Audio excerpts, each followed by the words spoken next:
मकर संक्रांतीनिमित्त चला सूर्यदेवाच्या काही खास आणि शक्तिशाली कथा ऐकूया. सुरुवात करूया सूर्यदेवाच्या प्रार्थनेने, जे प्रकाश आणि जीवनाचा स्रोत आहे. सूर्यदेवाची पूजा केल्याने आशीर्वाद मिळतो असं म्हणतात. पण नेमकं कसा आशीर्वाद मिळतो?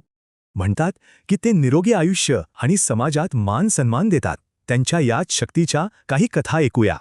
आपली पहिली गोष्ट आहे समानतेची. याची सुरुवात होते जेव्हा सूर्यदेवाला त्यांची पत्नी राणादे दुःखी दिसली.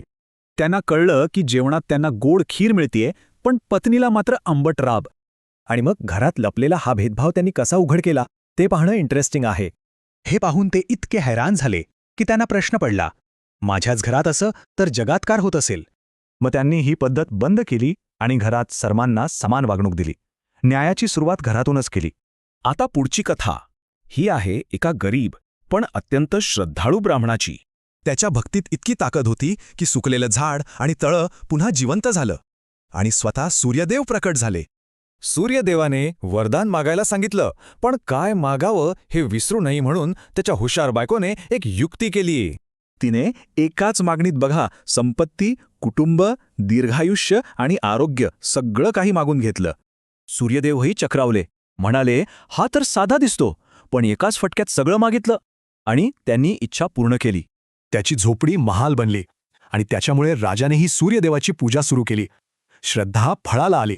आता आपली तिसरी आणि शेवटची गोष्ट ही आहे एका श्रद्धाळू आजीबाईंची.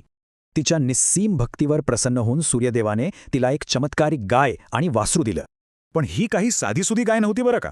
हिचे कसं गुपित होतं, ज्यामुळे मोठा गोंधळ होणार होता. विश्वास बसणार नाही, पण ही गाय रोज चक्क सोन्याचं शेण द्यायची. हे पाहून शेजारणीला मोह आवरला नाही. तिने चक्क राजाकडे जाऊन त्या जादुई गायीबद्दल सांगितलं. राजाने ती गाय हिसकावून घेतली.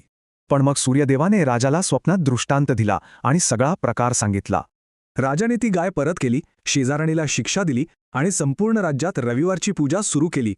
तर मग या कथांमधून काय शिकायला मिळतं? न्याय, खरी भक्ती आणि श्रद्धा हे गुण किती महत्वाचे आहेत. अशी श्रद्धा आहे की ज्याप्रमाणे सूर्यदेवाने यांच्या इच्छा पूर्ण केल्या, तशाच त्या ऐकणाऱ्यांच्याही करतात. सूर्य जसा सर्वांवर समान प्रकाश टाकतो, त्याचप्रमाणे या कथा आपल्याला न्याय आणि उदारतेने जगायला शिकवतात.